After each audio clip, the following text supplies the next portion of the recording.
चाल सब ठीक ठाक कुशल मंगल। भाई कसम से विश्वास नहीं हो रहा होगा, आधे तो अपनी छतों पे जाके देख रहे होंगे भाई साहब ये हो क्या रहा है, चांद कहां से निकला है है ना। कमाल होगी ना, तबाही मच गई आज तो। वाह वाह वाह वाह वाह वाह वाह। चलो जी। तो बहुत स्वागत है आपका, बहुत बहुत बहुत स्वागत है आपका लॉ की इस रिवीजन क्लास के अंदर। और जो हमारा शेड्यूल रहेगा हम किस हिसाब से शुरू करेंगे, तो मैं कह सकता हूं कि सबसे पहले हम जनरल मीटिंग से स्टार्ट करेंगे, सेक्शन 96 से सेक्शन 122। जब ये ख़त्म होने लगेगा तब मैं उसका अगला चैप्टर बता दूंगा कि हम क्या करेंगे। वैसे मोस्ट प्रोबेबली वो बेसिक कॉन्सेप्ट्स पे आएगा, फिर बेसिक कॉन्सेप्ट्स के बाद हम प्रोस्पेक्टस, शेयर्स, फिर हम सेक्शन वाइज शुरू कर देंगे। क्लियर हो गई इतनी बात। चले, आज हम सबसे पहले शुरू करने जा रहे हैं सेक्शन 96 से सेक्शन 122। ये पॉसिबल है कि अगर आप मुझसे पढ़े हो तो शायद मैंने सेक्शन पहले कोई कराया क्योंकि कॉन्सेप्ट बनवाने थे। आज कॉन्सेप्ट बन चुके हैं क्योंकि अब तो हम रिवीजन के टाइम पे हैं। रिवीजन के टाइम पे अब हम सेक्शन वाइज शुरू करेंगे, एकदम सेक्शन वाइज। सेक्शन 96 से शुरू करेंगे, ठीक है। चले, तो आज हमारा पहला सेक्शन जो शुरू हो रहा है उसका नाम है सेक्शन 96। 96 क्या कहता है? एजीएम के बारे में बात करता है। ओके, कौन सी कंपनीज को एजीएम करनी ज़रूरी है? The answer is her company को एजीएम करनी ज़रूरी है। ओके, अगली बात, एजीएम कब होनी चाहिए? तो मैं कह सकता हूं कि एजीएम को दो पार्ट्स में डिवाइड किया जा सकता है। एक कंपनी की ज़िंदगी की पहली एजीएम, वो कहते हैं ना पहला एजीएमएन नालायकों, तो पहली एजीएम, और दूसरा उसके बाद होने वाली एजीएम यानी कि सब्सिक्वेंट एजीएम, ठीक है ना। चले, पहली के बाद जितनी भी एजीएम हुई वो सब सब्सिक्वेंट है, बस पहली एजीएम है। तो पहली एजीएम कब तक हो जानी चाहिए? लॉ कहता है with in 9 months from the end of financial year. दोबारा बोलता हूँ, 9 months from the end of financial year. Okay, clear हो गई इतनी बात। क्या कंपनी अगर ऐसा कर रही है, से फॉर एग्जाम्पल पहली एजीएम कब हुई? 9 months from the end of financial year लिखा है। कंपनी का इनकॉर्पोरेशन हुआ 7 सितंबर 2020 को, तो यानी कि ईयर ऑफ इनकॉर्पोरेशन कौन सा है? 2020। फर्स्ट फाइनेंशियल ईयर कौन सा होगा? मैं कह सकता हूँ 7 सितंबर 2020 को इनकॉर्पोरेशन हुआ तो 31 मार्च 2021 पहला फाइनेंशियल ईयर होगा। बिल्कुल ठीक है। ओके, फर्स्ट एजीएम कब तक हो जानी चाहिए? दोबारा बोलूँ, फर्स्ट एजीएम कब तक हो जानी चाहिए? तो लॉ कहता है फर्स्ट एजीएम हो जानी चाहिए 9 months from the end of financial year. 9 months from the end of financial year. Okay, तो यानी कि 31 दिसंबर 2021 तक हो जानी चाहिए। अब देखो, कंपनी का इनकॉर्पोरेशन 2020 में हुआ, कोई भी कंपनी की एजीएम नहीं हुई 2020 में, और एजीएम कब हुई? 2021 में। क्या ये चीज़ वैलिड है? द आंसर इज हाँ, ये बिल्कुल वैलिड है, कोई दिक्कत नहीं है। यानी कि पॉसिबल है कि जब कंपनी का इनकॉर्पोरेशन हो उस ईयर में एजीएम ना हो, एजीएम अगले साल हो, ये क्वाइट पॉसिबल है। लॉ कहता है मुझे कोई दिक्कत नहीं है। आगे बढ़ते हैं, फिर हम आते हैं सब्सिक्वेंट एजीएम पर। सब्सिक्वेंट एजीएम कब तक हो जानी चाहिए? इसके लिए लॉ कहता है 15 महीने from the date of last meeting, यानी कि जो भी प्रीवियस मीटिंग हुई थी उससे 15 महीने, या फिर 6 months from the end of the financial year. Financial year खत्म होने के 6 महीने के अंदर रहता है ना। Which ever is lower earlier लिखा, ना विच एवर इज लेटर लिखा। तो मतलब क्या है इसका? मतलब ये है कि दोनों में से जो भी कंडीशन पहले सेटिस्फाई हो गई बस उसमें एजीएम कर देना, ठीक है। आगे, एक चीज़ जो फर्स्ट एजीएम में नहीं दिखी थी वो यहाँ दिख रही है। वो क्या? फर्स्ट एजीएम में हमने देखा था कि फर्स्ट एजीएम में तो भैया डेट है 9 months, कोई एक्सटेंशन अलाउ नहीं था। बट सब्सिक्वेंट एजीएम के अंदर लॉ मेकर एक्सटेंशन अलाउ करता है। एक्सटेंशन कितना? Up to 3 months। अब ध्यान रखना, क्या ये एक्सटेंशन एक ही बार मिलेगा? नहीं। नंबर ऑफ टाइम मिलेगा? The answer is yes, number of time मिलेगा। कितनी बार मिल सकता है? आप पहली बार 10 दिन के लिए, दूसरी बार 5 दिन के लिए, तीसरी बार 15 दिन के लिए, चौथी बार 20 दिन के लिए, ऐसे जा सकते हो। नंबर ऑफ टाइम एक्सटेंशन मिल सकता है, मुझे कोई भी उस चीज़ में दिक्कत नहीं है। यानी कि no limit on number of time, number of time में मुझे कोई भी लिमिट नहीं है, बट एक चीज है, वो क्या कि मैक्सिमम एक्सटेंशन कितना मिल सकता है, मैक्सिमम एक्सटेंशन कितना मिल सकता है। The answer is maximum is 3 months. तो जितनी बार मर्जी जाओ, मगर मैक्सिमम 3 महीने से ज्यादा नहीं होगा। पता नहीं मुझे क्यों लग रहा है कि इस लेवल पे ये सवाल बनने वाला है, अब जल्द ही बनने वाला है। ठीक है, चलिए ये इस तरीके का सवाल। तो मैक्सिमम 3 महीने का एक्सटेंशन मिल सकता है। ओके, यानी कि फर्स्ट एजीएम में कोई एक्सटेंशन नहीं है, सब्सिक्वेंट एजीएम में एक्सटेंशन मिल सकता है। ओके, ठीक है जी। देखो जी, एक एग्जाम्पल दिया हुआ है, कॉपीज में भी यही एग्जाम्पल होना चाहिए। लास्ट एजीएम है 7 सितंबर 2020। ठीक है, अब अगला फाइनेंशियल ईयर खत्म हुआ 2021, तो सब्सिक्वेंट एजीएम की डेट बताइए। पहला क्या है, 15 month from the last meeting, 15 महीने from the last meeting.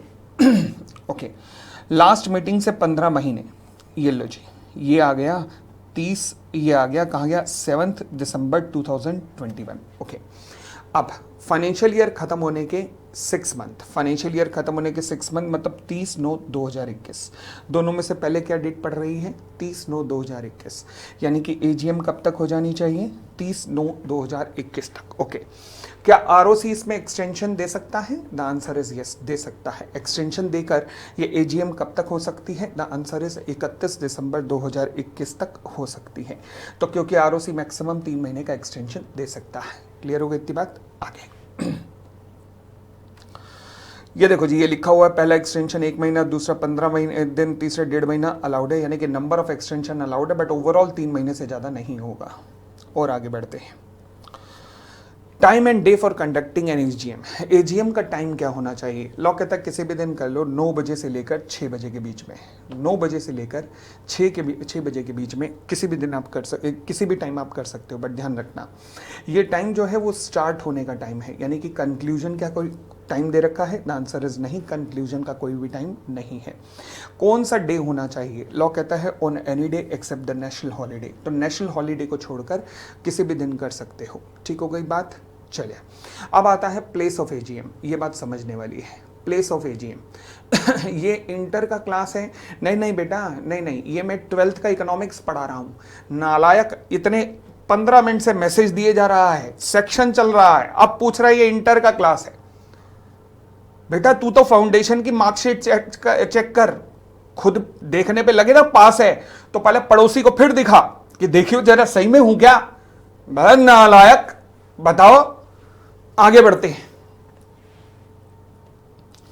Place of AGM. ओहो हो, प्लेस ऑफ एजीएम, एजीएम किस जगह पर होनी चाहिए, इस बार का सवाल आया है, इस पॉइंट पे ध्यान रखना।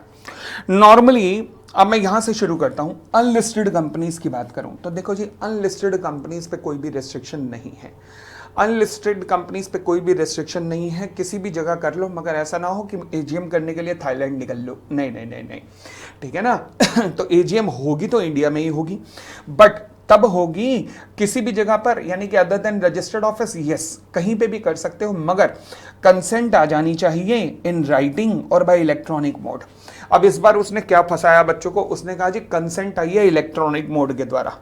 अब जिसने याद होगा राइटिंग, वो कह रहा होगा राइटिंग में नहीं आई भाई, गलत हो गया। ऐसा थोड़ा होता है, राइटिंग और इलेक्ट्रॉनिक मोड उसने लिखा, जैसे मर्जी कंसेंट आ जाए। किसके द्वारा? All the members in advance, all the members in advance, ठीक है ना। चलिए और आगे बढ़े, एक तो तुम हाँ नहीं बोल रहे, बोलो ना हाँ। तो ये अनलिस्टेड कंपनीज का केस है। अब गवर्नमेंट कंपनीज के केस पे आते हैं। गवर्नमेंट कंपनीज कहाँ की, सॉरी पहले ऑल कंपनीज पे आते हैं। ऑल कंपनीज यानी कि अनलिस्टेड कंपनी हटा दो, उनके लिए स्पेसिफिक लॉ है, बाकी सभी कंपनीज के लिए, सभी कंपनीज के लिए क्या कानून है? रजिस्टर्ड ऑफिस पे, कंपनी पे, या फिर किसी भी और जगह पर with in the same CTV. CTV क्या जीटीवी की छोटी बहन? नहीं, सीटीवी मतलब city, town, village. At some other place within the same CTV where the registered office of the company is located. Clear हो गई इतनी बात? तो यानी कि सभी की सभी कंपनीज के लिए कहां पर? रजिस्टर्ड ऑफिस या फिर within the same city, town or village where the registered office of the company is located. But अगर कोई पूछे अनलिस्टेड कंपनी, तो तुम क्या कहोगे? ए मां मत जे, वो ये रहा, समझ गए? कोई पूछे तुमसे लिस्टेड कंपनी, क्या लिस्टेड कंपनी? यहां पे भी नहीं, सेक्शन 8 है, यहां पे भी नहीं, गवर्नमेंट कंपनी यहां पे भी नहीं, तो बचा कुचा सारा माल यहां पे। समझ गए? चले। सर ने क्लास का लिंक कहां शेयर किया था?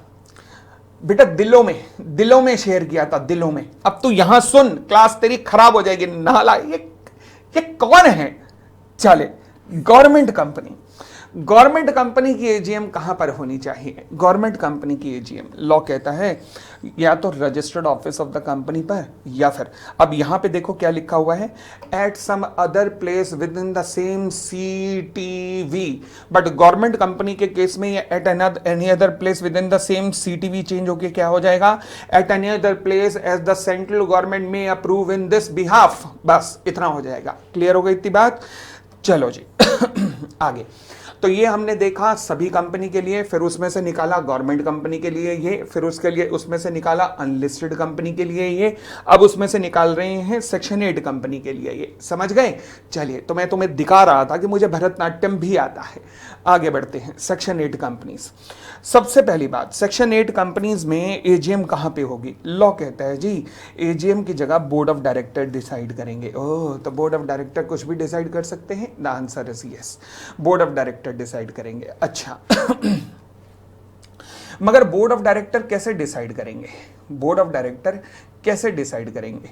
बोर्ड ऑफ डायरेक्टर को डायरेक्शन देंगे। कौन डायरेक्शन देंगे? The answer is member direction देंगे, और मेंबर्स की डायरेक्शन के मुताबिक ही बोर्ड ऑफ डायरेक्टर डिसाइड करेंगे। क्लियर हो गई इतनी बात? अरे भाई बोलो ना। हाँ चले, तो एक बार रिकॉल करो, सारा कॉन्सेप्ट रिकॉल करो। मैंने कहा जी पहले अनलिस्टेड कंपनी, आंखें बंद करके, अनलिस्टेड कंपनी किसी भी जगह इंडिया में कंसेंट पहले आनी चाहिए। कितने %? सभी मेंबर्स से। कैसे आनी चाहिए? रिटन या इलेक्ट्रॉनिक बॉन्ड। ठीक, मेंबर्स से आनी चाहिए, मेंबर से, सभी मेंबर से कंसेंट आनी चाहिए। ओके, दूसरी बात गवर्नमेंट कंपनी, मैंने कहा जी रजिस्टर्ड ऑफिस या फिर एनी अदर प्लेस जहां पे सेंट्रल गवर्नमेंट अप्रूवल दे। नॉर्मली सारी की सारी कंपनियां रजिस्टर्ड ऑफिस या फिर any other place within the same CTV, city town village. Okay, government company के केस में हो गया। फिर सेक्शन 8 कंपनी के केस में जो प्लेस है, जो लोकेशन है, that shall be decided by the board of director. But board of director कैसे डिसाइड करेंगे? Having regard to the direction by the members, यानी कि डायरेक्शन जो मेंबर्स देंगे जनरल मीटिंग में उसका पालन करते हुए ये डिसाइड करेंगे प्लेस। क्लियर? चलिए आगे बढ़ते हैं। Exemption by central government, central government चाहे तो किसी भी कंपनी को एग्जम्पशन दे सकती है। फिलहाल ये हमारा सेक्शन 96 था। अब हमारा अगला आता है सेक्शन 97। वो क्या कहता है? Power of tribunal. ये क्या कहता है जी? देखते हैं।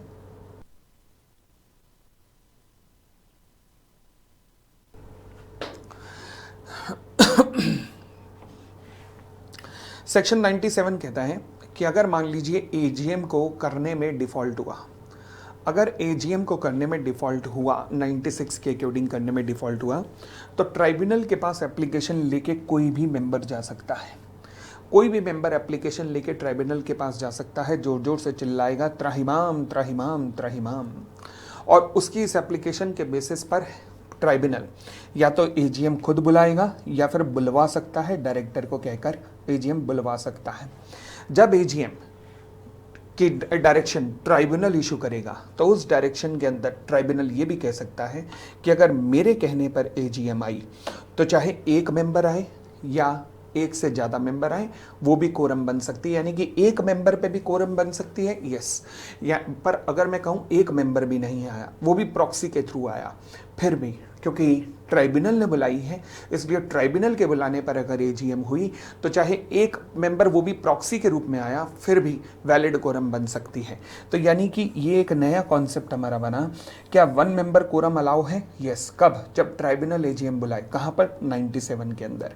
क्लियर हो गई इतनी बात? और आगे बढ़ते हैं। तो ट्राइब्यूनल के द्वारा बुलाई गई एजीएम भी क्या कंपनी की एजीएम कहलाएगी? The answer is yes. Any such meeting shall be deemed to be an AGM of the company. Clear हो गई इतनी बात? अगर मान लीजिए कंपनी ने 96 और 97 का डिफॉल्ट किया, तो क्या होगा, ये पेनल्टी याद करने योग्य है, ध्यान रखना। अगर कंपनी तुमने 96 या 97 का डिफॉल्ट किया, हालांकि एक 98 का भी डिफॉल्ट है बट अभी उस सेक्शन करवाया नहीं है इसलिए रुका हुआ हूँ। अगर कंपनी तुमने 96 या 97 का डिफॉल्ट किया तो कंपनी या फिर उसके सभी के कंपनी एंड उसके सभी के सभी ऑफिसर्स के ऊपर, यानी कि कंपनी के ऊपर तो पेनल्टी लगेगी लगेगी, साथ में एंड उसके ऑफिसर्स के ऊपर भी पेनल्टी लगेगी। कितना, 1 लाख रुपए तक की पेनल्टी लग सकती है। कितनी, 1 लाख रुपए तक की, शब्द है अप टू, प्लस इसके अलावा उनके ऊपर 5,000 रुपए पर डे की भी पेनल्टी लगेगी। कब तक, जब तक ये डिफॉल्ट कंटिन्यू रहेगा। 5,000 रुपए पर डे की भी पेनल्टी तब तक कंटिन्यू रहेगी। क्लियर हो गई इतनी बात, चलिए। तो ये हमने किया सेक्शन, आज किया पहली क्लास में सेक्शन 96, सेक्शन 97 एंड सेक्शन 98। तो ये हमारा पहला पोर्शन था आज रिवीजन का। आप इन तीनों सेक्शंस को आज अच्छे से गो थ्रू करेंगे। फिर हमारा जो टेलीग्राम चैनल है, उस टेलीग्राम चैनल पर मैं आज कुछ क्वेश्चंस डाल दूंगा कि आप अपने वॉल्यूम 3 के ये वाले क्वेश्चंस अटेम्प्ट कर सकते हैं आप। जैसे इस बार का क्वेश्चन जो आया है एजीएम का इस बार, अब आप वो भी आराम से जाके आज में कर सकते हो सॉल्व, कोई दिक्कत नहीं है, ठीक है। इस डॉक्यूमेंट के पीडीएफ आपको लेने की ज़रूरत नहीं है। जो मुझसे पढ़े हुए हैं वो अपनी कॉपीज़ ओपन करके रखेंगे, जो मुझसे नहीं पढ़े हुए वो केवल जिस भी टीचर से पढ़े हैं उन टीचर्स की कॉपी, या फिर सेल्फ स्टडी की है तो सेल्फ स्टडी जहाँ से भी की है बस उसे रेफ़र कर दें। तो इस डॉक्यूमेंट की आपको ज़रूरत बिल्कुल नहीं पड़ेगी। ठीक हो गई इतनी बात, चलिए। तो ये था हमारे आज की पहली क्लास। कल की क्लास में मतलब नेक्स्ट क्लास में मैं कौन कौन से सेक्शन गो थ्रू करूंगा मैं पहले ही बता देता हूं। नेक्स्ट क्लास में मेरा होगा सेक्शन 98 कवर और एक बड़ा heavy weight section, section 100 cover. Section 100 and section 98 ये दोनों मैं अगली क्लास के अंदर कवर करने जा रहा हूं, अगली क्लास के अंदर, ठीक है। तो हर क्लास का पहले ही शेड्यूल मैं तुम्हें बता दूंगा। कोई दिक्कत नहीं, चलो जी, thank you, thank you, thanks a lot, thanks a lot. अब आप जा सकते हैं, बाय बाय, टेक केयर।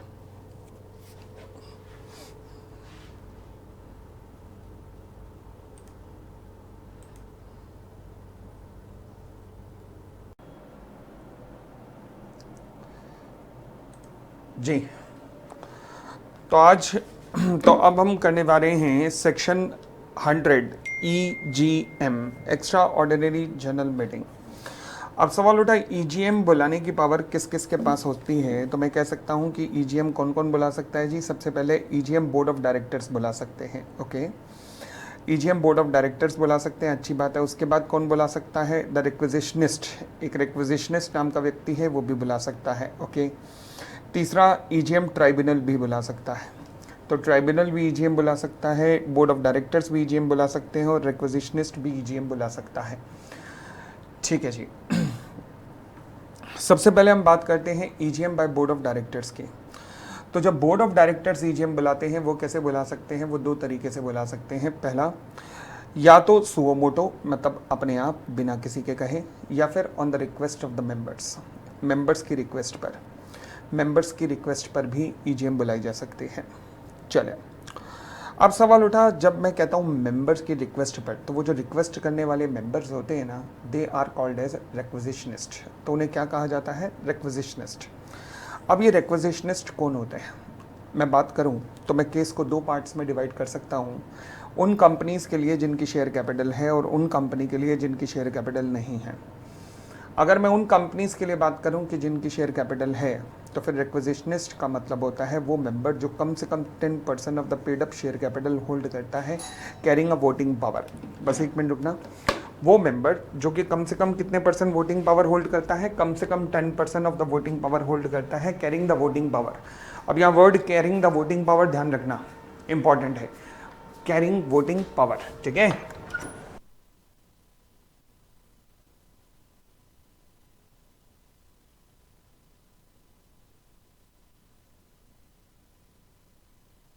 एक मिनट देना मुझे, 1 मिनट देना बस। पानी की बोतल मंगवाई थी, नीचे से बस आ गई है।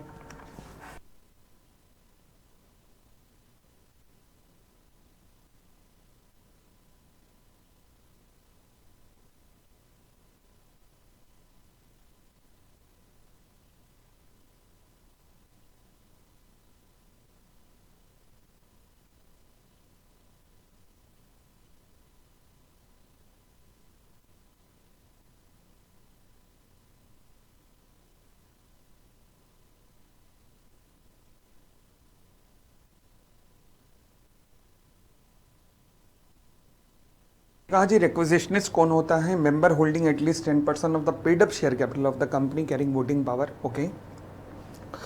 दूसरा, for company having no share capital, अगर किसी कंपनी की शेयर कैपिटल नहीं है तो वहां पर रिक्विजिशनिस्ट का मतलब क्या होगा? मैं कह सकता हूं member having at least 1/10 of the total voting power. Member having at least 1/10 of the total voting power. ठीक है, चले आगे। रिक्विजिशन से रिलेटेड कुछ रिक्वायरमेंट हैं, वो रिक्वायरमेंट क्या क्या है ध्यान रखना। इस पर भी पेपर में सवाल आ भी चुका है 1 नंबर का, और आ भी सकता है फ्यूचर के अंदर। पहला, रिक्विजिशनिस्ट की जब मैं बात करता हूं तो मैं कह सकता हूं requisitionist to contain all the matter for the consideration of which meeting to be called. तो रिक्विजिशन के अंदर क्या ये सब बताना पड़ेगा कि किस किस पर्पस से मीटिंग बुलाई जा रही है? द आंसर इज यस, सब कुछ बताना पड़ेगा। दूसरा, रिक्विजिशनिस्ट को साइन किया जाएगा किसके द्वारा? ऑल द रिक्विजिशनिस्ट के द्वारा उसे साइन भी किया जाएगा। तीसरा, इस पे सवाल आया था जॉइंट शेयर होल्डर पे, जॉइंट शेयर होल्डर हो रिक्विजिशनिस्ट में तो फिर साइन किसके द्वारा होने चाहिए? मैं कह सकता हूँ रिक्विजिशन साइंड बाय वन और सम इज आल्सो सफिशिएंट, यानी कि अगर एक भी साइन कर देता है तो क्या वो सफिशिएंट है? फिर भी द आंसर इज यस, इस बात का ध्यान रखना। आगे अब सवाल उठा, मान लीजिए रिक्विजिशनिस्ट ने रिक्वेस्ट सबमिट की बोर्ड ऑफ डायरेक्टर को, तो बोर्ड ऑफ डायरेक्टर को उस रिक्वेस्ट के बाद क्या क्या करना पड़ेगा? स्टेप नंबर 1, सबसे पहले बोर्ड ऑफ डायरेक्टर जिस दिन आपको रिक्वेस्ट सबमिट हुई है उसके 21 डेज के अंदर अंदर, within 21 days of the deposit of the requisition, आपको मीटिंग बुलाने के लिए आगे बढ़ना पड़ेगा, यानी कि you have to convene a meeting. और बोर्ड ऑफ डायरेक्टर जब आप रिक्वेजिशन सबमिट होने के 21 दिन के अंदर मीटिंग बुलाना शुरू करोगे, तो मान लीजिए 21वें दिन आपने नोटिस भेजा, तो वो नोटिस 48 घंटे बाद सबको मिलेगा, यानी कि डे नंबर 23 पर सबको मिलेगा। फिर उसके बाद आएंगे 21 क्लियर डेज, 21 क्लियर डेज, यानी कि 24 दिन से लेकर 44th डे। तो यानी कि ये वो 21 दिन है जब मीटिंग नहीं हो सकती। तो सवाल उठा मीटिंग किस दिन होगी? कहने से 45th डे पर। The answer is yes, 45th day पर मीटिंग होगी। तो अगर मैं कहूँ कि मीटिंग कब तक होनी चाहिए, तो कहने से on or before 45 days from the day deposit of requisition, on or before 45 days from the deposit of requisition. The answer is yes. तो ये हमारी टाइम लिमिट बनी कि बोर्ड ऑफ डायरेक्टर जब मेंबर के कहने पर मीटिंग बुलाएगा, रिक्वेजिशन के कहने पर मीटिंग बुलाएगा, तो step number 1 with in 21 days बाकी मेंबर्स को नोटिस देगा। और ईजीएम कब तक हो जानी चाहिए? With in 45 days from the submission of requisition. ठीक हो गई इतनी बात? एक तो तुम हाँ नहीं बोलते, बोलो ना हाँ। आगे फिर कहता है अगर मान लीजिए बोर्ड ऑफ डायरेक्टर रिक्वेजिशनिस्ट के कहने के बावजूद भी ईजीएम नहीं बुलाते, अगर बोर्ड ऑफ डायरेक्टर रिक्वेजिशनिस्ट के कहने के बावजूद भी ईजीएम नहीं बुलाते, if the board fail to call an EGM, तो फिर क्या रिक्वेजिशनिस्ट खुद अपनी ईजीएम बुला सकता है? द आंसर इज यस, रिक्वेजिशनिस्ट खुद ईजीएम बुला सकता है। अगली बात, time limit for holding the EGM called on the requisition of member. अगर रिक्वेजिशनिस्ट खुद अपनी ईजीएम बुलाता है तो 104 की जब ईजीएम होगी तो फिर वो कब तक हो जानी चाहिए? लॉ कहता है within 3 months from the date of deposit of requisition, within 3 months from the deposit of requisition. ठीक है जी। अगली बात, राइट्स ऑफ रिक्वेजिशनिस्ट। रिक्वेजिशनिस्ट के क्या राइट्स होते हैं? मैं कह सकता हूँ भाई रिक्वेजिशनिस्ट देखो ना, उसके बारे में सोचो, अगर वो खुद ईजीएम बुला रहा है तो उसका कितना खर्चा होगा। ओ माय गॉड, कितना खर्चा उसको बियर करना पड़ेगा। तो फिर कौन करेगा ये खर्चा? लॉ कहता है चिंता मत कर, रिक्वेजिशनिस्ट हम है ना, तो एक काम कर, पहले तो सारा खर्चा कर ले, फिर हम तेरे को रीजनेबल जितना भी खर्चा होगा वो दिलवा देंगे। अब ये पेच नहीं फंस रहा है यहाँ पर, रीजनेबल खर्चा बिल्कुल ठीक है, और यही होना चाहिए था, रीजनेबल खर्चा। और क्या जान लोगे तुम बच्चे की? कैसे? से फॉर एग्जांपल मुझे एक बात बताइए ना, मान लीजिए नॉर्मली कंपनी की मीटिंग होती है किसी वेंकट हॉल में जहाँ पे शादियाँ होती हैं, वहाँ का रेट पड़ता है एक दिन का 20 से 25 हज़ार। मेंबर ने कहा क्योंकि मैं रिक्वेजिशनिस्ट हूँ, सारा खर्चा तो रिकवर करवा ही सकता हूँ, ये जा रहा है होटल ताज में बुकिंग करा रहा है जहाँ का रेट है 20 लाख, तो बेटा तेरे को तो उतना ही मिलेगा ना वेंकट हॉल जितना, तू चांद पे ले जा, ठीक है ना। तो चांद का खर्चा थोड़ा ना दिलवा देंगे। बात समझ आई? बोलो ना हाँ।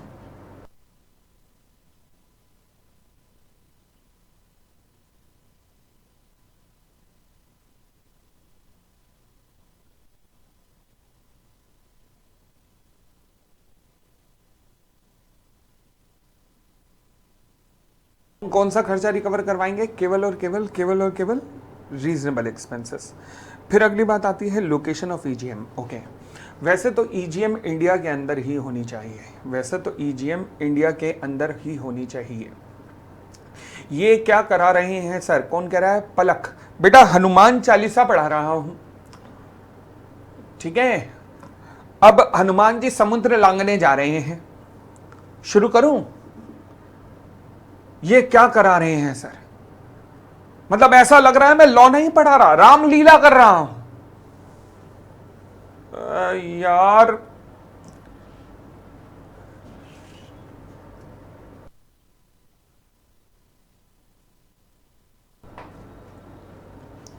चलो जी,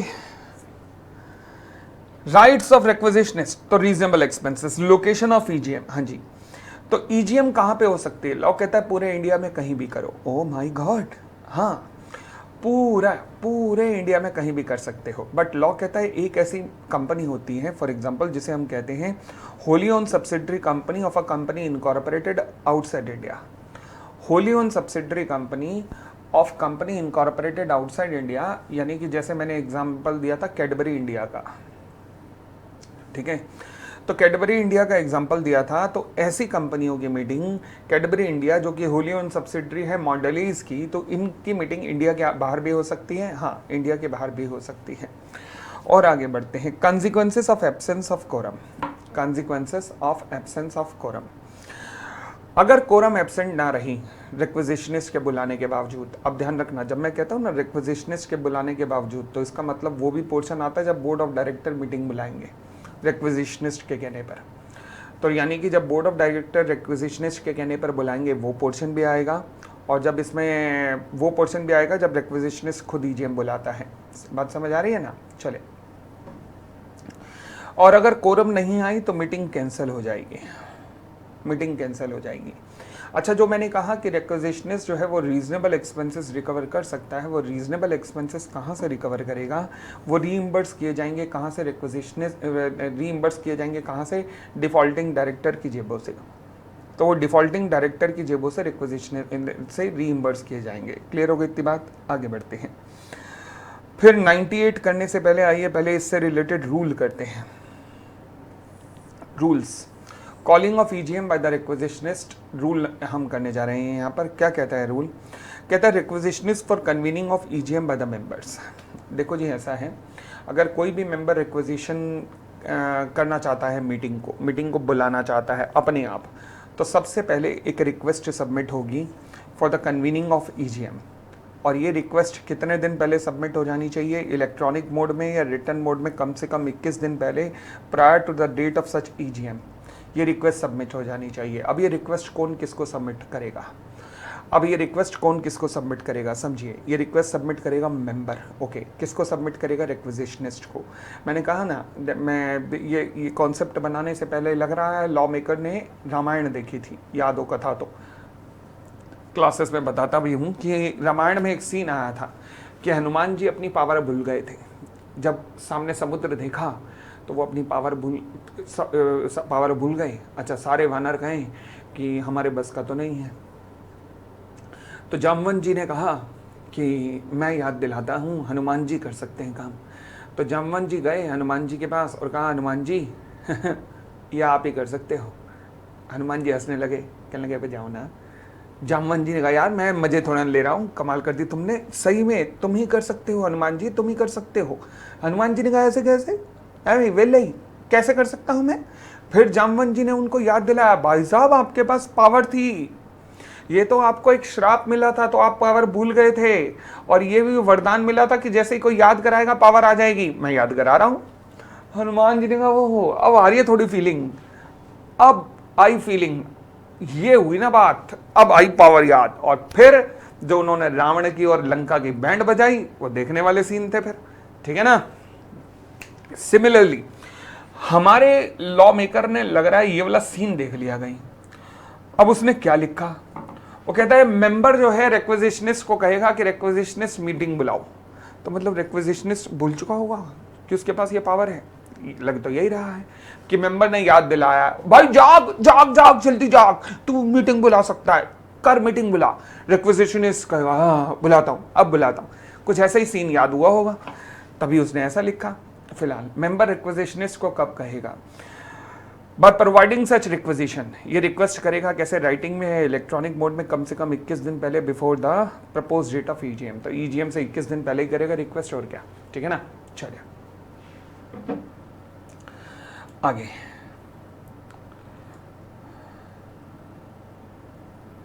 notice with detail as to the date, place etcetera.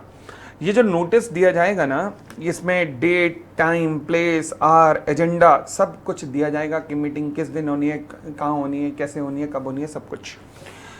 Explanation, जो रिक्वेजिशनिस्ट होगा to convene the meeting at registered office, ध्यान रखना रिक्वेजिशनिस्ट जो ईजीएम बुलाएगा वो रजिस्टर्ड ऑफिस पे ही बुलाएगा, या फिर within the same city और टाउन बुलाएगा जहां पर रजिस्टर्ड ऑफिस लोकेटेड है। अच्छा, ये मीटिंग जब रिक्वेजिशनिस्ट बुलाएगा तो ये किसी भी दिन हो सकती है, on any day except the national holiday? The answer is yes, on any day except the national holiday. ध्यान रखना, किसी भी दिन कर सकते हैं। आगे, क्या रिक्वेजिशनिस्ट जब ईजीएम बुलाता है तो कोई एक्सप्लेनेटरी स्टेटमेंट देने की जरूरत होती है कि मैं क्यों बुला रहा हूँ? नहीं, एक्सप्लेनेटरी स्टेटमेंट देने की जरूरत नहीं है, बट फिर भी वो रीज़न चाहे तो एक्सप्लेन कर सकता है कि क्या रीज़न है जिसकी वजह से मे लिखा है, कंपल्शन नहीं है। मे मतलब he may explain the reason why he is calling this EGM, or he may not, दोनों हो सकते हैं। आगे, serving of notice of meeting by the board of director upon the requisition of the रिक्वेजिशनिस्ट।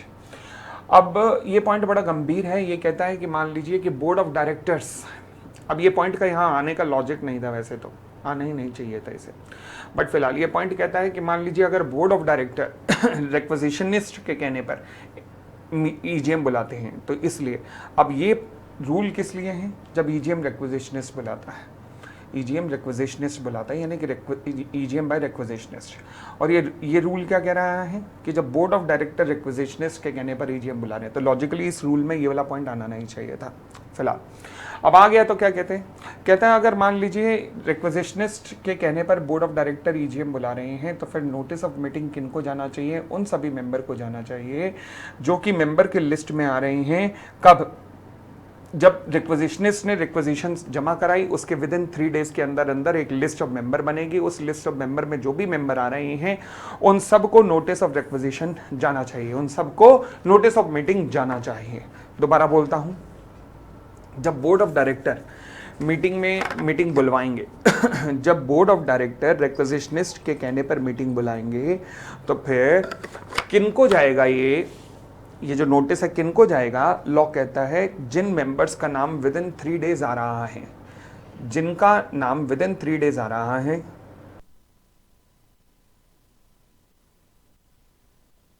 From the submission of requisition, उन सबको notice of meeting जाएगा।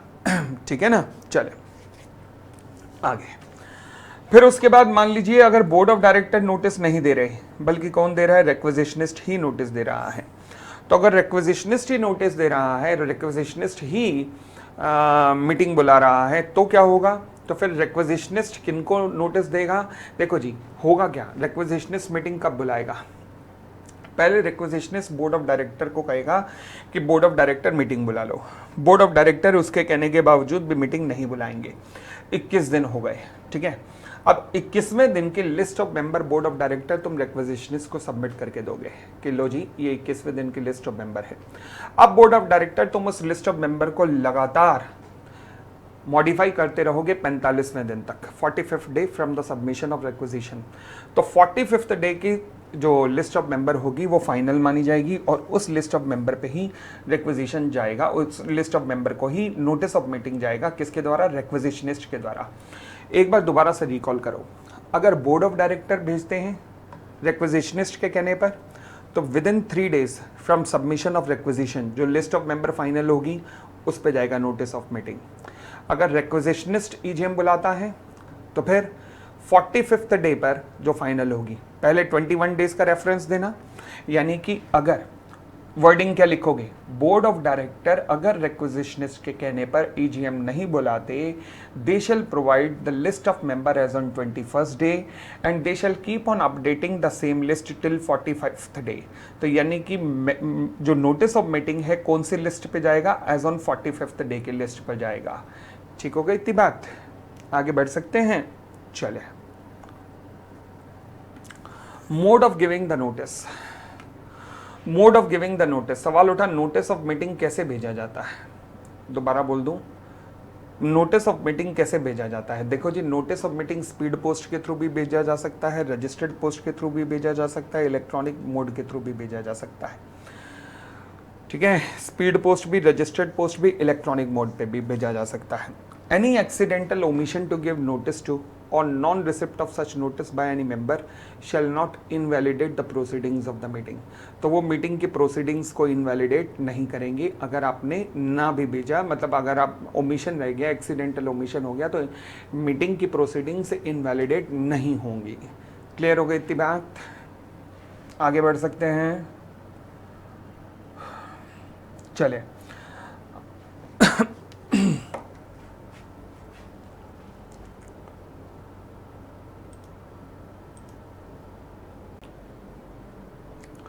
Section 103 quorum, ये क्या कहता है? कोरम, सेक्शन 103 कहता है कि कोरम का मतलब क्या होता है। तो कोरम का मतलब मैं कह सकता हूं कि वो मिनिमम संख्या जो जरूरी है मीटिंग को चलाने के लिए। क्या ये संख्या मीटिंग की शुरुआत में चाहिए? न केवल शुरुआत में बल्कि थ्रू आउट द मीटिंग चाहिए। अगर कभी भी कोरम ना हुई तो इसे डिक्लेयर कर दिया जाएगा एब्सेंस ऑफ कोरम। अगर किसी भी वक्त कोरम ना हुई तो इसे डिक्लेयर कर दिया जाता है एब्सेंस ऑफ कोरम। और कोरम अगर ना हुई तो फिर कॉन्सिक्वेंसेस क्या होते हैं? कोरम अगर ना हो तो कॉन्सिक्वेंसेस क्या होते हैं? हम कह सकते हैं कि मीटिंग को एडजर्न कर दिया जाएगा to the next week, same day, same time, same location. Meeting को एडजर्न कर दिया जाएगा same day, same time, same location, या फिर such other day, such other time, such other location as the board of director may deem fit. Clear हो गई इतनी बात? ये है effect of absence of quorum. Okay, दूसरी बात, अब सवाल उठा कि सर कोरम होती कितनी है? कोरम होती कितनी है? देखो जी, प्राइवेट लिमिटेड कंपनी के लिए अलग कॉन्सेप्ट है, पब्लिक लिमिटेड कंपनी के लिए अलग कॉन्सेप्ट है। If I am talking about private limited company तो कोरम होती है 2 मेंबर पर्सनली प्रेजेंट। कितना? 2 मेंबर्स पर्सनली प्रेजेंट। बट अगर मैं बात करूं पब्लिक लिमिटेड कंपनी के लिए, तो पब्लिक लिमिटेड कंपनी के लिए कोरम होती है अगर 1000 मेंबर तक हैं। अगर कंपनी में 1000 मेंबर तक हैं तो कोरम होती है 5 मेंबर पर्सनली प्रेजेंट। 1000 से ऊपर और 5000 तक हैं तो कोरम होती है 15 मेंबर पर्सनली प्रेजेंट। 5000 से भी ऊपर है तो कोरम होती है 30 मेंबर पर्सनली प्रेजेंट। समझ आ गई बात? तो एक बार मन में रिकॉल करके देखो, प्राइवेट लिमिटेड कंपनी के लिए कितना? मेंबर मत बोलना, पूरा बोलना, मेंबर पर्सनली प्रेजेंट या फिर MPP। ठीक है, प्राइवेट लिमिटेड कंपनी के लिए बोलो कितना हुआ? 2 मेंबर पर्सनली प्रेजेंट। 1000 तक पब्लिक लिमिटेड कंपनी में 5 मेंबर पर्सनली प्रेजेंट। 1000 से ऊपर 5000 तक 15 मेंबर पर्सनली प्रेजेंट। 5000 से ऊपर 30 मेंबर पर्सनली प्रेजेंट। ठीक है जी, आगे बढ़े। जब मैं कहता हूं मेंबर पर्सनली प्रेजेंट, तो मेंबर पर्सनली प्रेजेंट में कौन कौन आता है? जब मैं कहता हूं मेंबर पर्सनली प्रेजेंट, तो मेंबर पर्सनली प्रेजेंट में कौन कौन आता है? मेंबर पर्सनली प्रेजेंट में आते हैं एक तो कंपनी का खुद का मेंबर, जब वो मेंबर आएगा। दूसरी बात, authorise representative of the body corporate, जिसकी चर्चा हम 112 में करेंगे। Authorise representative of the president और गवर्नर, जिनकी चर्चा हम 112 में करेंगे। Authorise representative of body corporate, जिनकी चर्चा हम 113 में करेंगे। ठीक है। दूसरी बात, कोरम कब रिक्वायर्ड है? तो मैंने कहा जी throughout the meeting required है। और आगे बढ़ते हैं जी। क्या प्रॉक्सी को कभी कोरम में काउंट किया जाता है? नहीं, बट 2 जगह पे किया जा सकता है। पहला, जब एजीएम ट्राइब्यूनल के द्वारा बुलाई गई हो, और जब ईजीएम ट्राइब्यूनल के द्वारा बुलाई गई हो। तो 97 और 98 को छोड़कर बाकी अदरवाइज प्रॉक्सी को कोरम में काउंट नहीं किया जाता है। क्लियर हो गई इतनी बात? आगे फिर हम आते हैं effect of absence of quorum, जिसकी हम चर्चा कर चुके हैं। परंतु एक बात है, मान लीजिए मैंने कहा जी अगर एब्सेंस ऑफ कोरम है तो मीटिंग एडजर्न हो जाएगी to the next week, same day, same time, same location. जब भी मीटिंग एडजर्न्ड होगी तो एडजर्न्ड मीटिंग का क्या नोटिस देना पड़ेगा? हाँ, एडजर्न मीटिंग का नोटिस देना पड़ेगा। कम से कम कितने दिन का नोटिस जाएगा? लॉ कहता है जी कम से कम 3 दिन का नोटिस जाएगा। अच्छा, ये नोटिस कैसे जाएगा? 2 ऑप्शन है आपके पास। आप या तो इंडिविजुअली सर्व कर दो या फिर उसका पब्लिकेशन करवा दो न्यूज़पेपर में। पब्लिकेशन न्यूज़पेपर में तो कौन से न्यूज़पेपर में? एक इंग्लिश, एक वर्नैकुलर। वर्नैकुलर तो कौन सी लैंग्वेज? उस एरिया की लैंग्वेज जहां पर कंपनी का रजिस्टर्ड ऑफिस लोकेटेड है। ठीक हो गई इतनी बात? और आगे बढ़ते हैं। अगर मैं कहता हूं कि एडजर्न्ड मीटिंग के अंदर भी कोरम नहीं आई तो क्या होगा? तो लॉ कहता है कि जितने मेंबर प्रेजेंट हैं वही की वही कोरम मान ली जाएगी, वही की वही कोरम मान ली जाएगी। ठीक है, आगे बढ़े। कोरम, क्या आर्टिकल चाहे तो कोरम की संख्या को बढ़ा सकता है? हाँ, आर्टिकल चाहे तो कोरम की संख्या को बढ़ा सकता है, परंतु आर्टिकल कभी भी कोरम की संख्या को कम नहीं कर सकता। यानी कि आर्टिकल इस संख्या को बढ़ा तो सकता है परंतु कम कभी नहीं कर सकता। क्लियर हो गई इतनी बात? चलो और आगे बढ़े। देखो जी, अगर सारे के सारे मेंबर प्रेजेंट हैं, दोबारा बोलता हूं, अगर सारे के सारे मेंबर प्रेजेंट हैं तो ये इममेटीरियल हो जाएगा कि quorum required is more than the total number of members. यानी कि अगर सभी मेंबर आए हैं तो बेशक कोरम का जो नंबर दिया गया है वो बेशक ज़्यादा हो और कोरम ना हो, ये इममेटीरियल हो जाएगा। समझ नहीं आया होगा, देखते हैं।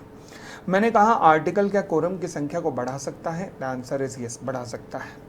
अब देखो जी, वाई लिमिटेड टोटल मेंबर हैं M1 से लेकर M9।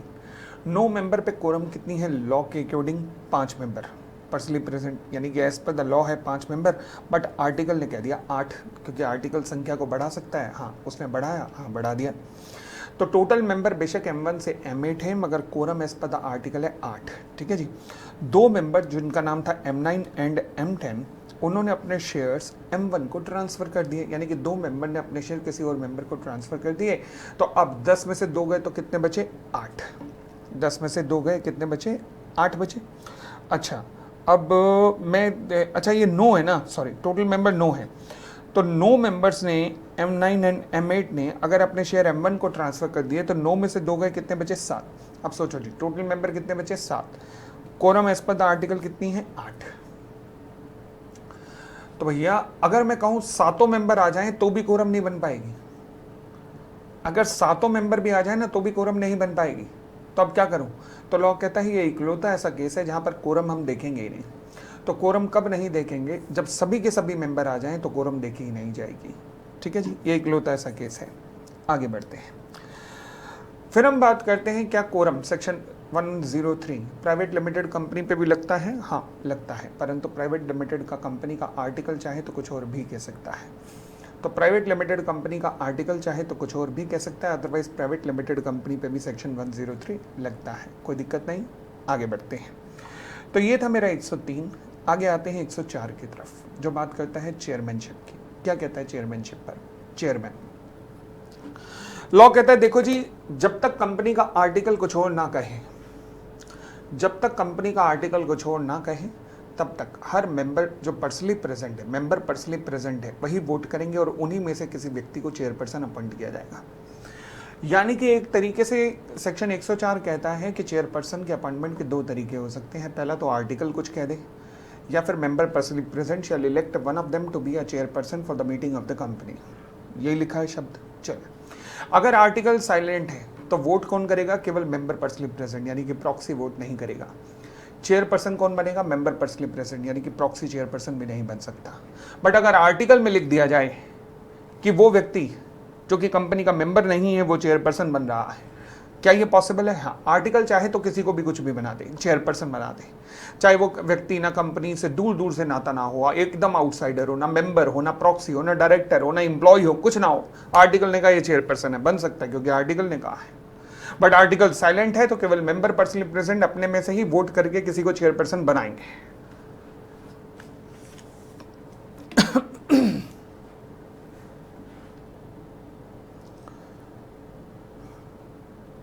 ठीक हो गई इतनी बात?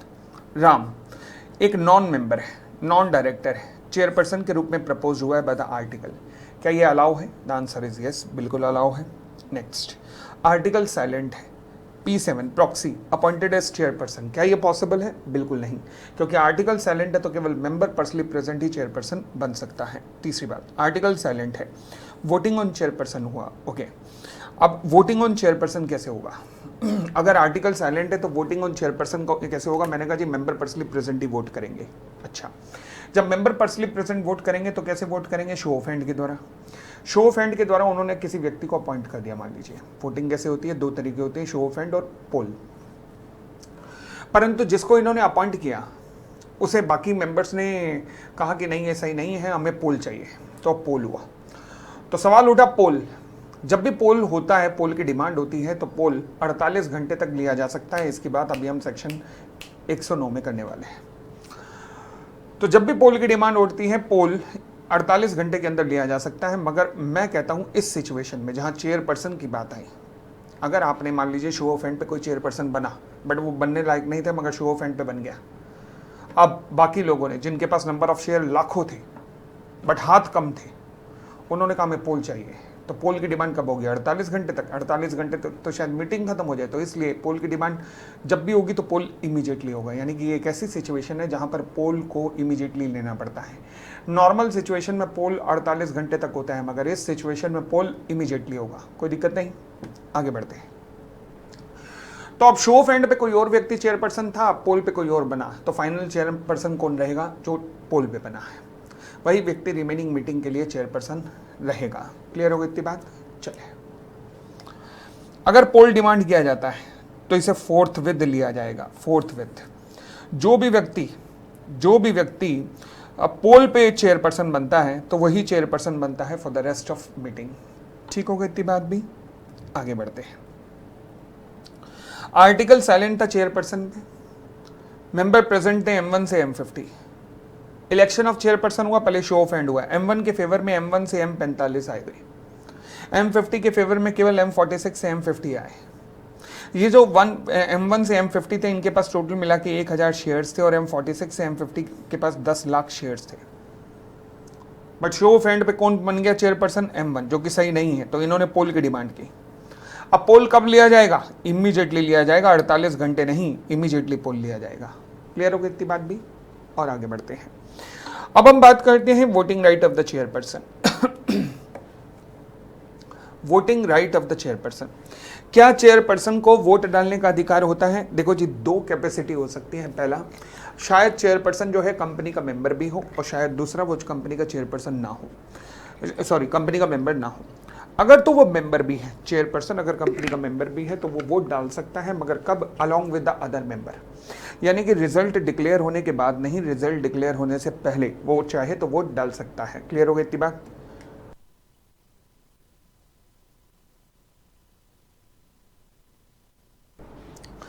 परंतु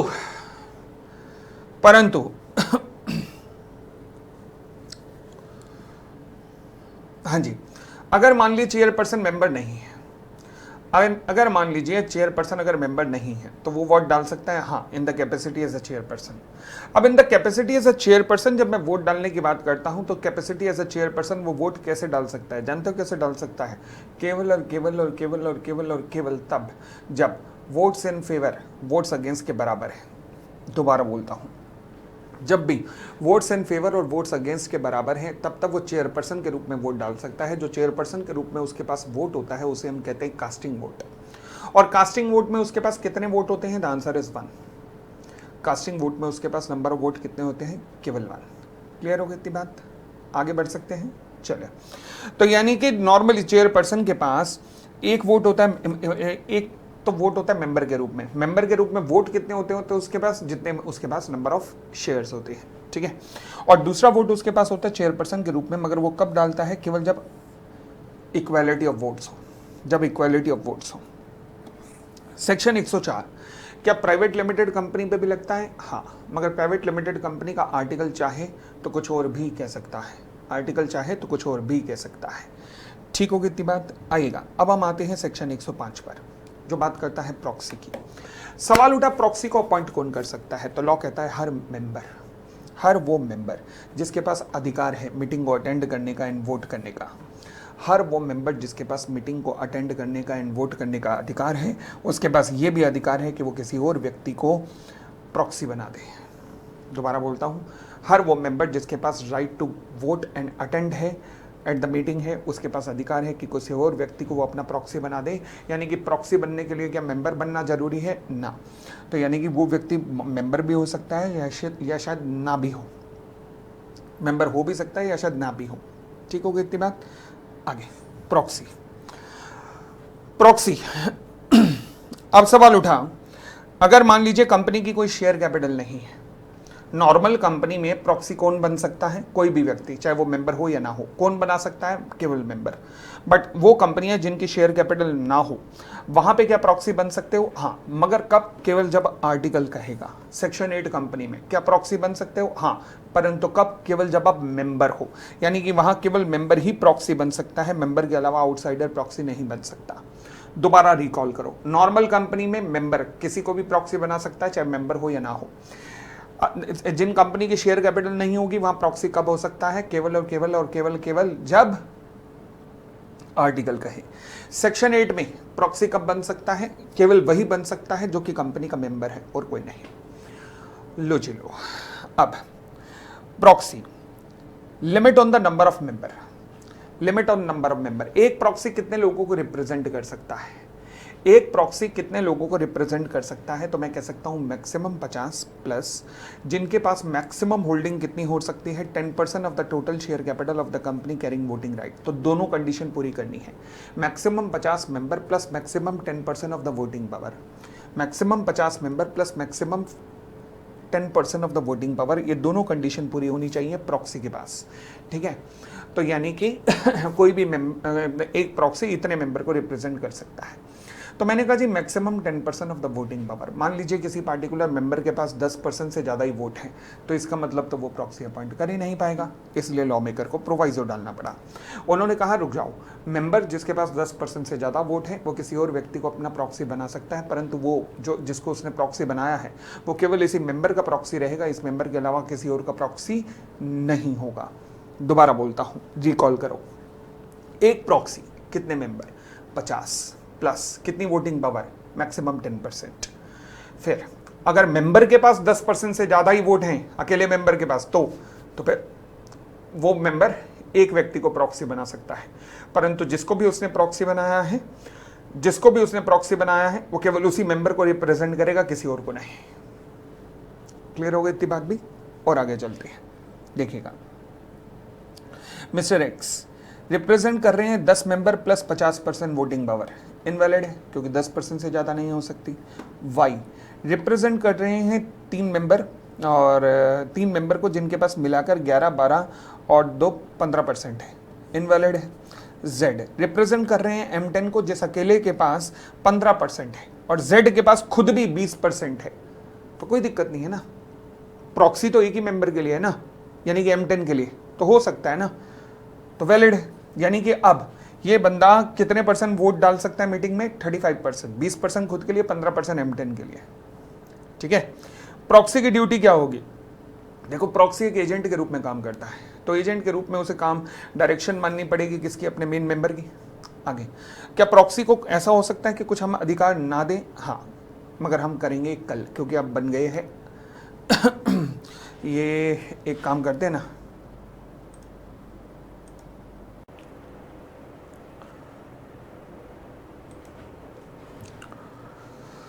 हम 5 पॉइंट कर चुके हैं, अब हम अगले पॉइंट पर आ रहे हैं जिसका नाम है statement authorising appointment of proxy notice. ये जो नोटिस जाता है, नोटिस ऑफ द मीटिंग जाता है ना, तो इस नोटिस ऑफ मीटिंग के अंदर एक बात जरूर लिखी जाती है कि हर मेंबर को ये अधिकार है कि वो अपनी जगह अपना प्रॉक्सी अपॉइंट कर सकता है। अगर वो मीटिंग में नहीं आ सकता तो हर मेंबर के पास अधिकार है कि वो मेंबर खुद की जगह अपना प्रॉक्सी अपॉइंट मीटिंग में कर सकता है। तो ये हर मेंबर को अधिकार होता है? जी हाँ, हर मेंबर के पास ये अधिकार होता है। ठीक है, फिर कहता है notice shall contain a statement that member can appoint a proxy, and वो उस प्रॉक्सी का मेंबर होना जरूरी है? नहीं, प्रॉक्सी कोई भी मेंबर हो सकता है। The answer is yes. अच्छा, प्रॉक्सी कोई भी मेंबर हो सकता है, जी हाँ। फिर कहता है जी legal formalities regarding the instrument appointing proxy. ये जो प्रॉक्सी फॉर्म होता है कौन से फॉर्म में होता है, MGT 11 राइटिंग में होता है, yes, signed by the member, member sign करके देगा या फिर उसका अटॉर्नी साइन करके देगा। ठीक है, आगे बढ़े। प्रॉक्सी फॉर्म कब तक कंपनी के पास जमा हो जाना चाहिए? लॉ कहता है 48 घंटे पहले बिफोर द मीटिंग। कंपनी के पास 48 घंटे पहले बिफोर द मीटिंग ये जमा हो जाना चाहिए। अगर आर्टिकल में मान लीजिए कोई शॉर्टर पीरियड दिया हुआ है तो उस शॉर्टर पीरियड को भी कंप्लाई करना पड़ेगा। तो दोबारा बोलता हूँ, ये प्रॉक्सी फॉर्म कहाँ पर, ये प्रॉक्सी फॉर्म कब तक जमा हो जाना चाहिए? 48 घंटे पहले। कहाँ? मीटिंग से पहले। अगर आर्टिकल ने 48 घंटे से कम लिखा हुआ है तो उसको कंप्लाई करना, मतलब 48 घंटे से ज़्यादा नहीं किया जा सकता। आर्टिकल इंक्रीज नहीं कर सकता, आर्टिकल चाहे तो रिड्यूस कर सकता है। आगे, जॉइंट शेयर होल्डिंग के केस में जो प्रॉक्सी फॉर्म है वो प्रॉक्सी कौन अपॉइंट करेगा? देखो जी, लॉ कहता है कि आर्टिकल ऑफ एसोसिएशन जैसा कहेगा वैसे करना, और अगर आर्टिकल नहीं कुछ कहता तो जिसका नाम पहले आया हुआ है वो प्रॉक्सी फॉर्म को साइन करेगा। तो जिसका नाम पहले आया हुआ है वो प्रॉक्सी फॉर्म को साइन करेगा। ठीक है जी, आगे। अब क्या होता था कि कई बार कंपनियां ना उकसाती थी, अपने मेंबर को उकसाती थी प्रॉक्सी अपॉइंट करने के लिए। जैसे कि कंपनियां क्या करती थी, उन्हें प्रॉक्सीज की लिस्ट दे देती थी और मेंबर को खुद ही कह देती थी कि अगर आप नहीं आ पा रहे तो कोई दिक्कत नहीं, आप इनमें से किसी लिस्ट में से किसी भी व्यक्ति को प्रॉक्सी बना के भेज दीजिए। तो इस चीज़ को हम क्या कहते थे? Invitation to appoint a proxy. क्या कहते थे? Invitation to appoint proxy. अब लॉ कहता है आज के बाद कंपनी तुम ऐसा नहीं करोगे। अगर तुमने गलती से भी ऐसा किया तो फिर हर ऑफिसर ऑफ द कंपनी जो ये जानता है कि ऐसा इनविटेशन आया है शैल बी पनिशेबल विच में एक्सटेंड टू 50,000 रुपये। पहले ये पेनल्टी 1 लाख रुपये थी, अब 50,000 रुपये हो चुकी है। तो आज के बाद कोई भी कंपनी इस तरीके का इनविटेशन नहीं देगी। ठीक हो गई बात। बट इसका मतलब क्या ये है कि कंपनी प्रॉक्सी फॉर्म भी नहीं दे सकती? भाई प्रॉक्सी फॉर्म अलग चीज़ है, इनविटेशन टू अपॉइंट प्रॉक्सी अलग चीज़ है।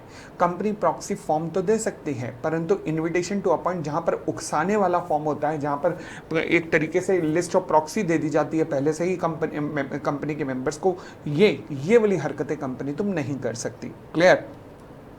आगे, साथ में अगर मान लीजिए कोई मेंबर है और वो वोट तो डालना चाहता है परंतु डाल नहीं पाएगा, वो जा नहीं पाएगा, और वो चाहता है कि उसकी जगह उसका प्रॉक्सी जाए, बट किसको भेजें? तो क्या ऐसा हो सकता है कि अगर मेंबर कंपनी को रिक्वेस्ट करे कि कंपनी अगर आपके पास कोई लिस्ट ऑफ प्रॉक्सी है तो मुझे दे दो ताकि मैं प्रॉक्सी अपॉइंट कर सकूं और मेरा प्रॉक्सी वोट डाल सके और मेरा वोट जरूर डाल सके। तो अब कंपनी इसे वो लिस्ट देगी प्रॉक्सी की। अच्छा, कंपनी ने क्यों दी? खुद दी या इसके मांगने पर दी? तो क्या कंपनी को पेनल्टी लगनी चाहिए? नहीं, बिल्कुल नहीं लगनी चाहिए, क्योंकि लिस्ट ऑफ प्रॉक्सी इस मेंबर ने खुद मांगी है। क्लियर हो गई इतनी बात? चले, अगला पॉइंट इंपॉर्टेंट है जी, रिवोकेशन ऑफ प्रॉक्सी। वो कौन कौन से सिनेरियो बन सकते हैं जब प्रॉक्सी फॉर्म को रिवोक कर दिया जाएगा, मतलब जब प्रॉक्सी फॉर्म को कैंसिल कर दिया जाएगा। तो वो कौन कौन से सिनेरियो हैं देखिएगा। लॉ कहता है कि जब मेंबर जिसने प्रॉक्सी को अपॉइंट किया है वो खुद भी मीटिंग अटेंड करने के लिए आ जाए। मेंबर अपॉइंटिंग अ प्रॉक्सी जब खुद मीटिंग अटेंड कर ले। दूसरा, मेंबर ने एक प्रॉक्सी अपॉइंट किया, उसके बाद मेंबर ने दूसरा प्रॉक्सी अपॉइंट किया और दूसरा प्रॉक्सी 48 घंटे, मीटिंग से 48 घंटे पहले ही प्रॉक्सी फॉर्म जमा कराया, तो पहला प्रॉक्सी खत्म हो जाएगा, दूसरा प्रॉक्सी वैलिड हो जाएगा। क्लियर हो गई इतनी बात? थर्ड, जहां पर डेथ की सूचना, इंसैनिटी की सूचना या फिर ट्रांसफर ऑफ शेयर्स की सूचना रिसीव्ड हो गई है prior to the commencement of the meeting. दोबारा बोलता हूं, डेथ की सूचना, इंसैनिटी की सूचना, ट्रांसफर ऑफ शेयर की सूचना, यानी कि कंपनी को इंटीमेशन मिली है, कंपनी को यह इंफॉर्मेशन मिली है कि मेंबर की डेथ हो चुकी है मीटिंग होने से पहले ही, या फिर मेंबर पागल हो चुका है, या फिर मेंबर अपने शेयर ट्रांसफर हो चुका है, तो फिर उसके प्रॉक्सी के आने का भी कोई लॉजिक नहीं है, प्रॉक्सी को भी वहीं के वहीं खत्म कर दिया जाएगा। क्लियर हो गई इतनी बात? आगे बढ़ते हैं। फिर हम कहते हैं प्रॉक्सी के क्या क्या राइट्स होते हैं। देखो जी, प्रॉक्सी के क्या क्या राइट्स होते हैं। क्या मैं कह सकता हूं कि ये पोल की डिमांड कर सकता है? यस, पोल की डिमांड करने का अधिकार इसे है, सेक्शन 109 में भी देखेंगे। दूसरा, अच्छा पोल की डिमांड कर सकता है तो क्या पोल पे वोट भी कर सकता होगा? यस, पोल पे वोट भी कर सकता है। क्या शो ऑफ हैंड पे भी वोट कर सकता है? हाँ, परंतु केवल तब जब आर्टिकल ऑफ एसोसिएशन अलाउ करे। समझ आ गई बात? अरे बोलो ना हाँ। आगे बढ़ते हैं। Inspection of proxy. Inspection of proxy अच्छा कॉन्सेप्ट है। देखो जी, कोई मेंबर अगर मान लीजिए इंस्पेक्शन करना चाहता है प्रॉक्सी फॉर्म का, उसको शक है कि ये जितने भी प्रॉक्सी हैं इनमें से ज़्यादातर फर्जी प्रॉक्सी हैं, और वो चाहता है कि इंस्पेक्शन करना चाहता है कि चेक करे, कि फ़ोन करके चेक करे कि ये मेंबर को कॉल करके कि ये जो प्रॉक्सी आपका है ये सही है, ये गलत है। तो मेंबर अगर चेक करना चाहते हो तो चेक करने का एक प्रोसीजर होता है। प्रोसीजर क्या है? प्रोसीजर ये है मेंबर कि सबसे पहले आपको ना एक कंपनी को नोटिस देना पड़ेगा कि कंपनी मैं प्रॉक्सी फॉर्म चेक करना चाहता हूँ। अच्छा, ये नोटिस जो है मीटिंग से कम 3 दिन पहले कंपनी के पास जमा हो जाना चाहिए। अब ये नोटिस जमा होने के बाद मेंबर जो है मीटिंग से 24 घंटे पहले से लेकर मतलब मीटिंग शुरू होने के 24 घंटे पहले से लेकर मीटिंग कंक्लूड होने तक प्रॉक्सी फॉर्म को इंस्पेक्ट कर सकता है। मीटिंग शुरू होने के 24 घंटे पहले से लेकर मीटिंग कंक्लूड होने तक ये चाहे तो प्रॉक्सी फॉर्म को इंस्पेक्ट कर सकता है। क्लियर हो गई इतनी बात? अच्छा, इंस्पेक्ट कब करेगा? During the business hours. पता लगा रात को 3 बजे चला गया, ऐसा नहीं होगा। तो ये प्रॉक्सी फॉर्म को इंस्पेक्ट वगैरह कर सकता है, कोई दिक्कत नहीं है। आगे बढ़ते हैं। तो यहाँ पर ध्यान रखना, 3 लिमिट का ध्यान रखना। सबसे पहले नोटिस देना है, कम से कम कितने दिन पहले नोटिस देना है? मीटिंग से कम 3 दिन पहले नोटिस दिया जाना चाहिए। दूसरी बात, फिर उसके बाद आप इंस्पेक्शन करेंगे। कब इंस्पेक्शन करेंगे? जनरल मीटिंग शुरू होने के 24 घंटे से लेकर मीटिंग कंक्लूड होने तक। तीसरी टाइम लिमिट एक और ध्यान रखना है, कब इंस्पेक्शन करना है? किसी भी वक्त ना, बिजनेस आवर्स के वक्त। ठीक हो गई इतनी बात? आगे बढ़ सकते हैं। चले,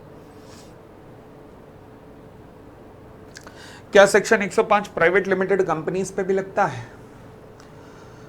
क्या सेक्शन 105 प्राइवेट लिमिटेड कंपनीज पे भी लगता है? हाँ, सेक्शन 105 प्राइवेट कंपनीज पे भी लगता है, मगर उनका आर्टिकल चाहे तो कुछ और भी कह सकता है। तो दोबारा बोलता हूँ, सेक्शन 105 प्राइवेट लिमिटेड कंपनीज पे भी लगता है, परंतु उनका आर्टिकल चाहे तो कुछ और भी कह सकता है। ठीक है जी।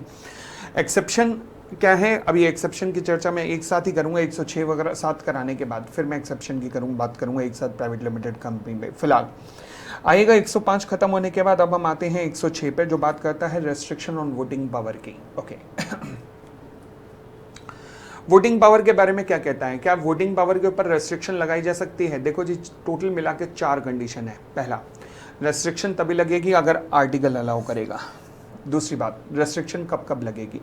अगर नॉन पेमेंट ऑफ कॉल हुई है, या फिर non payment of other dues हुआ है, या फिर लियन एक्सरसाइज किया गया है। लियन एक्सरसाइज मतलब मेंबर ने मान लीजिए लोन लिया था, लोन का डिफ़ॉल्ट कर दिया, वो जो लेंडर था जिसने लोन दिया था उसने शेयर सर्टिफिकेट को अपने कब्जे में रख लिया, तो अब मेंबर जो है, क्योंकि लियन एक्सरसाइज हो चुका है, उसका शेयर सर्टिफिकेट लेंडर के कब्जे में चला गया, तो मेंबर के पास अब वोटिंग राइट नहीं रहेगा। ठीक हो गई इतनी बात? आगे मान लीजिए आप एक मेंबर है, आपके पास 10,000 शेयर है, आपके पास पोल आया, पोल पे आप 6,000 वोट फेवर में डालना चाहते हैं, 4,000 वोट अगेंस्ट में डालना चाहते हैं, तो क्या आप ऐसा कर सकते हैं? लॉ कहता है हाँ कर सकते हैं। अच्छा, लॉ कहता है जी, on a poll member entitled to more than 1 vote और his proxy need not use all his votes in the same way. तो पोल के ऊपर member entitle to more than 1 vote, वो मेंबर जिसके पास एक से ज़्यादा वोट होंगे उसे सारे वोट एक साथ नहीं डालने, वो चाहे तो डिफरेंट वे में अपने वोट्स डाल सकता है। मतलब कुछ वोट फेवर में, कुछ वोट अगेंस्ट, कुछ यहाँ, कुछ फलाना, कुछ डिब का, ऐसा चाहे तो कर सकता है। आगे फिर आते हैं प्राइवेट लिमिटेड कंपनी। अगेन, क्या सेक्शन 106 प्राइवेट लिमिटेड कंपनी पे लगता है? हाँ, प्राइवेट लिमिटेड कंपनी पे भी लगता है, परंतु उनका आर्टिकल चाहे तो कुछ और भी कह सकता है। प्राइवेट लिमिटेड कंपनी का आर्टिकल चाहे तो कुछ और भी कह सकता है। क्लियर हो गई इतनी बात? आगे बढ़ते हैं। अब हम आते हैं सेक्शन 107 पर, जो बात करता है वोट की। वोट सबसे पहले वोट कैसे किया जाता है? सेक्शन 107 क्या कहता है? कहता है जी, a resolution when put to vote, language सुनिएगा, any resolution when put to vote shall be decided by the show of hand. यानी कि कोई भी रेजोल्यूशन जब भी वोटिंग के लिए डाला जाएगा तो उसका हमेशा कैसे होगा? शो ऑफ हैंड के द्वारा होगा। जब तक कि पोल की डिमांड ना हो जाए, अंडर सेक्शन 109 और the voting is carried out electronically. तो दोबारा बोलता हूँ, कोई भी रेजोल्यूशन जो वोट के लिए डाला जाता है उसका डिसीजन शो ऑफ हैंड के द्वारा होगा, जब तक कि पोल की डिमांड ना हो जाए अंडर सेक्शन 109 और voting is carried out electronically. ठीक है जी। तो यानी कि हर रेजोल्यूशन पे वोट शो ऑफ हैंड से होगा सबसे पहले, जब तक कि पोल की डिमांड कोई ना करे। तो मतलब कि पहले कौन होगा, शो ऑफ हैंड। उसके बाद अगर पोल की डिमांड होगी तो पोल होगा, या फिर जब इलेक्ट्रॉनिक वोटिंग होगी। इलेक्ट्रॉनिक वोटिंग डिफरेंट कॉन्सेप्ट है, उसे सेक्शन 108 के अंदर जाकर सेपरेटली करेंगे। बट अगर शो ऑफ हैंड और पोल की बात की जाए तो शो ऑफ हैंड पहले होगा, पोल बाद में होगा। पोल से पहले पोल की डिमांड होगी, डिमांड के बाद पोल होगा। क्लियर हो गई इतनी बात? और आगे बढ़ते हैं। Show of hand, show of hand पे भैया आपके पास 10 शेयर है तब भी एक हाथ रहेगा, 20 शेयर है तब भी एक हाथ रहेगा, ठीक है ना। शेर वाली माता तो हम बनेंगे नहीं। तो इसका मतलब क्या होगा, in on the show of hand her member के पास एक ही वोट रहेगा। परंतु unless the article otherwise provide, proxies के पास शो ऑफ हैंड पे वोट डालने के लिए नहीं होता। यानी कि शो ऑफ हैंड पे क्या प्रॉक्सी वोट डाल सकता है? नहीं डाल सकता शो ऑफ हैंड पे, जब तक आर्टिकल ना कहे। तो आर्टिकल कहे तो डाल सकता है, हाँ, अदरवाइज नहीं डाल सकता ना। ठीक हो गई इतनी बात? आगे, how the result should be declare, result कैसे डिक्लेयर करेगा? देखो जी, डिक्लेरेशन ऑफ रिजल्ट कौन करेगा? चेयरमैन। चेयरमैन बताएगा रेजोल्यूशन पास हुआ या नहीं हुआ, और जो भी चेयरपर्सन ने कहा है वो एक कंक्लूसिव एविडेंस रहेगा कि हाँ जी, कंक्लूसिव मतलब पक्का सबूत है कि रेजोल्यूशन इस मीटिंग में पास हो गया था। क्या प्राइवेट लिमिटेड कंपनी के ऊपर भी सेक्शन लगता है? हाँ, परंतु प्राइवेट लिमिटेड कंपनी को का आर्टिकल चाहे तो कुछ और भी कह सकता है। ठीक हो गई बात? आगे बढ़ते हैं। अब एक बात बताइएगा, सेक्शन 103 से शुरू हो जाओ। 104, 105, 106, 107 सभी के सभी प्राइवेट कंपनी के ऊपर लगते हैं। हाँ, आर्टिकल चाहे तो कुछ और कह सकता है। यस, ध्यान रखना, प्राइवेट लिमिटेड कंपनी को ये एग्जम्पशन केवल तभी मिलती है अगर उन्होंने 137 या 92 का कोई भी नॉन कंप्लायंस ना किया हो। 103 से 107 ध्यान रखना। प्राइवेट लिमिटेड कंपनी को एग्जम्पशन केवल तब मिलती है जब उन्होंने 103 से लेकर, जब उन्होंने 137 या फिर 92 का कोई भी डिफॉल्ट ना किया हो। 137 मतलब सबमिशन ऑफ फाइनेंशियल स्टेटमेंट और 92 मतलब सबमिशन ऑफ एनुअल रिटर्न। अगर उनमें कोई भी डिफॉल्ट नहीं है तभी एग्जम्पशन है, अदरवाइज एग्जम्पशन नहीं मिलेगी। ठीक हो गई इतनी बात? चले, ये था मेरा 107। अब आते हैं 109 पर। पहले 109, पोल की डिमांड कब ली जाती है? जी सुमित, पोल की डिमांड कब ली जाती है? कभी भी पोल किया जा सकता है। कब? चाहे शो ऑफ हैंड का रिजल्ट डिक्लेयर होने से पहले या शो ऑफ हैंड का रिजल्ट डिक्लेयर होने के बाद। पोल की डिमांड कौन कर सकता है? Who can demand a poll? Chairperson poll की डिमांड कर सकता है। यस, चेयरपर्सन पोल की डिमांड कर सकता है। चेयरपर्सन अपने आप खुद भी पोल करवा सकता है। यस, करवा सकता है। या फिर जब तक कोई पोल की डिमांड ना करे। अच्छा, पोल की डिमांड करने का अधिकार किसको होता है? देखो जी, मेंबर्स की बात करूं तो पोल की डिमांड करने के अधिकार को मैं 2 पार्ट्स में बांट सकता हूं, अगर कंपनी की शेयर कैपिटल है या फिर नहीं है। अगर तो कंपनी की शेयर कैपिटल है तो पोल की डिमांड कौन कर सकता है? कोई भी मेंबर, और मेंबर चाहे वो खुद या प्रॉक्सी के थ्रू, जिसके पास कम से कम 10% ऑफ द वोटिंग पावर होगी या फिर पेड अप कैपिटल होगी कम से कम 5 लाख रुपए की। रिकॉल करो फटाफट, रिकॉल करो जी, रिकॉल करो फटाफट। कोई बात नहीं, वीडियो स्टक हो गई, अभी सही हो जाएगा। रिकॉल करो इतना।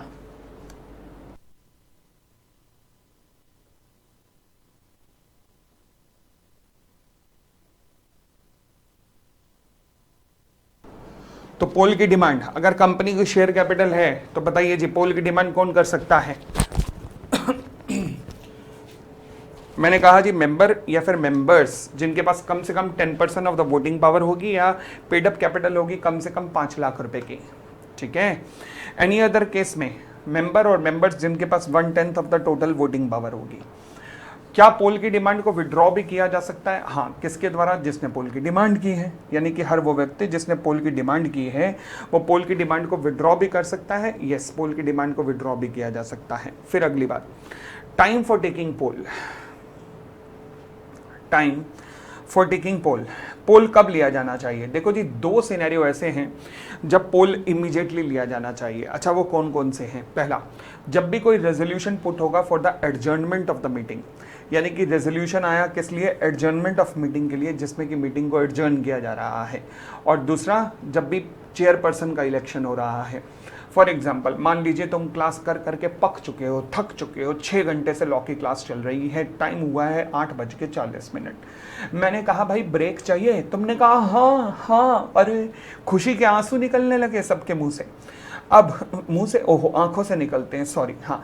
अब हुआ क्या, कई बच्चों ने कहा अच्छा ऐसे पेपर आ रहे, सामने पेपर है, बताओ क्या क्या क्या, कोई ब्रेक नहीं, सीधा क्लास चलेगी। भाई साहब मैं फंस गया डायलेमा में, मैं यहाँ जाऊं या वहां जाऊं, ये वाले यहाँ खींच रहे हैं, वो वाले वहां खींच रहे हैं, अब मैं क्या करूं। मैंने कहा जी एक काम करता हूं, मैं ना पोल कर लेता हूं। बड़ी सीधी सी बात है, शो ऑफ हैंड पे रिजल्ट डिक्लेयर नहीं हो पा रहा, कुछ यहाँ कह रहे हैं कुछ वहां कह रहे हैं, तो मैंने कहा जी मैं पोल ही कर लेता हूं।